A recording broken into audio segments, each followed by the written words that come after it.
మరోసారి బంగ్లాదేశ్లో హింస చెలరేగింది. నిరసనలతో ఆ దేశ రాజధాని ఢాకా భగ్గుమంది.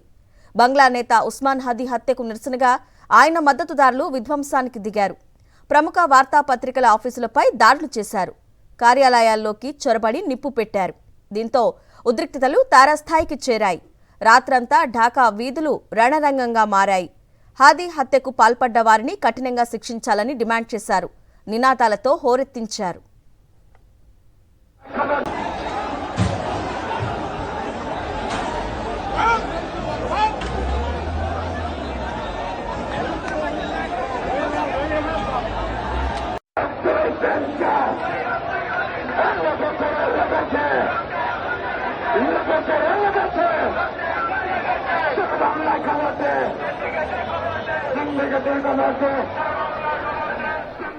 వేలాది మంది హదీ మద్దతుదారులు రోడ్లపైకి చేరుకున్నారు. పరిస్థితి చేజారిపోవడంతో ఢాకా వీధుల్లో బంగ్లా ఆర్మీ భారీగా మోహరించింది. మరోవైపు హాదీ మృతికి సంతాపంగా ఇవాళ ఢాకాతో పాటు బంగ్లాలోని పలు నగరాల్లో నిరసనకు నేషనల్ సిటిజన్ పార్టీ పిలుపునిచ్చింది. దీంతో మరింత హింస చెలరేగే అవకాశం ఉంది.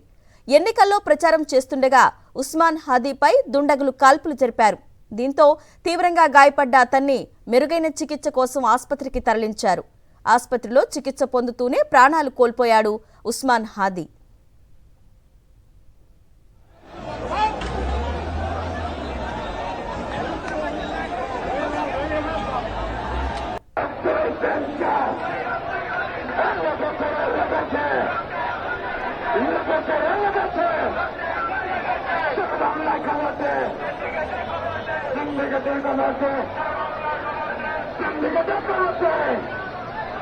Shut up,